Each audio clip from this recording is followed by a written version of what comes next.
The assurance of Amitabha Buddha. The 18th vow of Amitabha Buddha.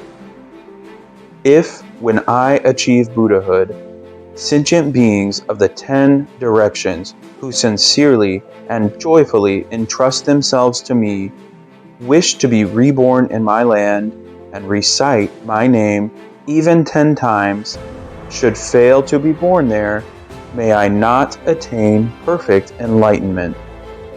Reciting my name even 10 times refers even to those who have never learned the Dharma or recited Amitabha's name. They are at the point of death, and time is short. Yet if they but recite Amitabha's name 10 times, they will be reborn in the Land of Bliss. This means that all beings, even if they seek rebirth and begin reciting at this late stage, can achieve rebirth. The wording, recite my name, even 10 times, is used to cover all beings who call out the name of Amitabha Buddha. It indicates that the Land of Bliss is available to all reciters. So, recite my name even 10 times means up to a lifetime's recitation in the context of one's regular lifetime, as well as just 10 recitations with reference to a person at the point of death.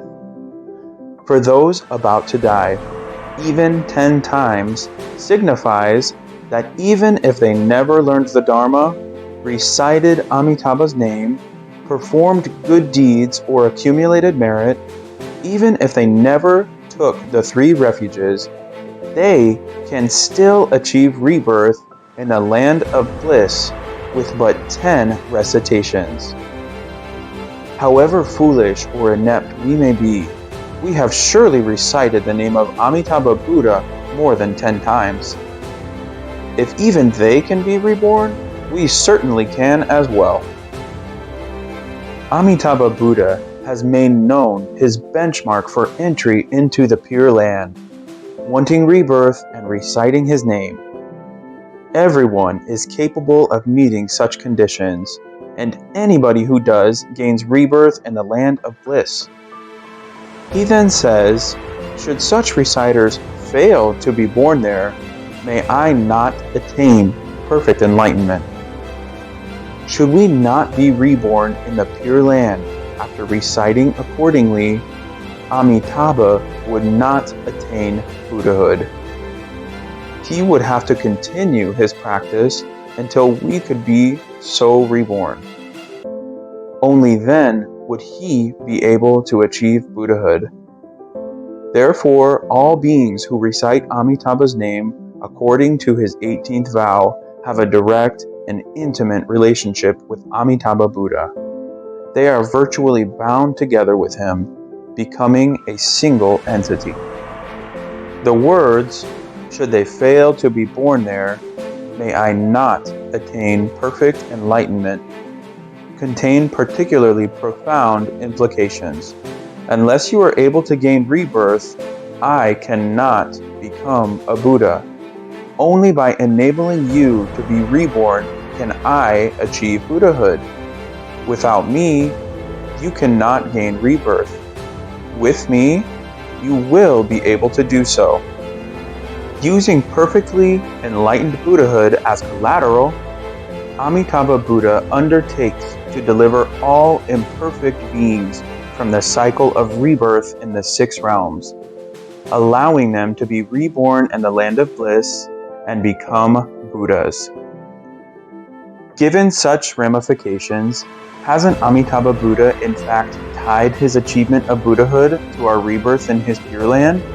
Such a bond essentially creates a single entity. Without our rebirth, there would be no Amitabha Buddha. Without Amitabha Buddha, we could not be reborn in the Land of Bliss. As for up to 10 recitations, what are we supposed to recite? Amitabha's name as a perfectly enlightened Buddha. Having achieved perfect enlightenment, Amitabha uses his Buddha's name to save sentient beings, letting them recite it.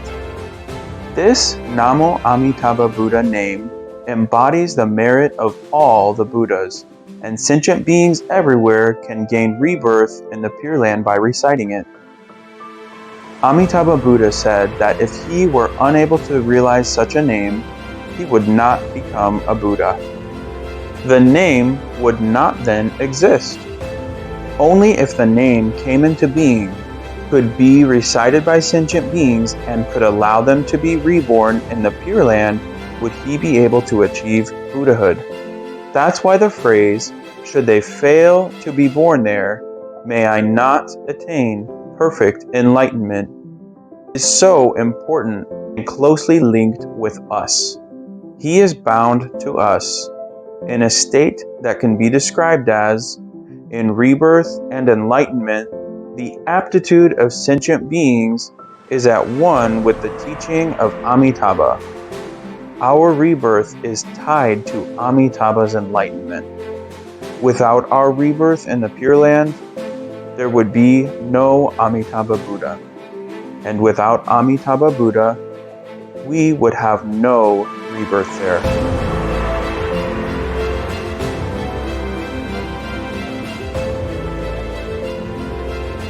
Thank you. Namo Amitabha Buddha.